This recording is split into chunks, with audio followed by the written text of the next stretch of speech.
Alors on est avec Henri Néroux, président de l'ADT Ariège-Pyrénées. On est, cher président, sur Spa, à Ludovia, Belgique.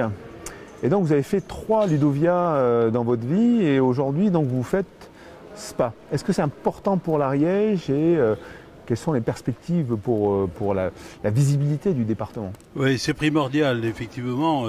L'Ariège peut s'enorgueillir d'avoir lancé en 2004 à Saint-Lizier l'opération Ludovia qui traite du numérique pour l'éducation sous toutes ses formes et désormais qui a atteint un niveau qui le place très haut dans la hiérarchie des organisations qui traitent de ce domaine-là. Plus de 1000 personnes, vous le savez bien, plus de 1000 personnes en 2018 à Axe Terme avec la venue du ministre de l'Éducation nationale, M. Blanquer, presque autant cette année, et puis surtout désormais Ludovia s'exporte superbement et efficacement au niveau européen, bien sûr. En 2018, c'était Yvernon-les-Bains dans le canton de Vaud en Suisse. Et cette année, en cette fin octobre, nous sommes donc à Spa-Francorchamps, qui est en Belgique. Alors, Saint-Lizier, Axe Terme, Yvernon-les-Bains et puis Spa-Francorchamps, c'est formidable pour l'Ariège. Je me suis permis effectivement, comme président du tourisme, comme vous venez de le dire, d'engager les habitants de cette superbe région de Belgique de choisir l'Ariège pour leurs vacances d'été et d'hiver. Alors plus que ça, parce que vous proposez une naturalisation à Sébastien Reinders, le chef de projet de Ludovia.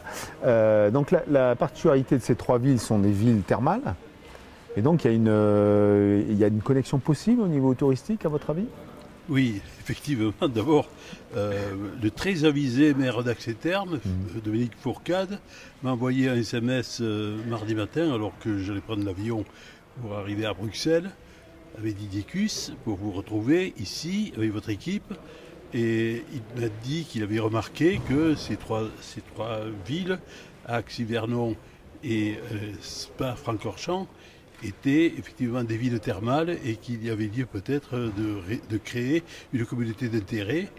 C'est ce que je me suis efforcé avec votre concours de contacter bien sûr Sébastien Reiner qui est un fanat de l'Ariège et qui veut acheter même une maison à Aston, tellement il s'est pris d'amour pour notre territoire, et aussi Lionel Kaufmann qui venait de Suisse et qui est reparti d'ailleurs, et qui va donc, les deux vont contacter leurs édiles, leurs élus, pour savoir s'il peut y avoir cette communauté de manière à enclencher quelque chose au-delà, bien sûr, de l'opération Ludovia. Ce qui reste leader dans cette démarche-là, c'est effectivement le fait que Ludovia devienne européen. Ok. Ben, merci beaucoup et bon retour en Ariège. Alors vous rentrez ce soir. Oui, je ne sais pas où est l'Ariège, mais je pense que je vais trouver.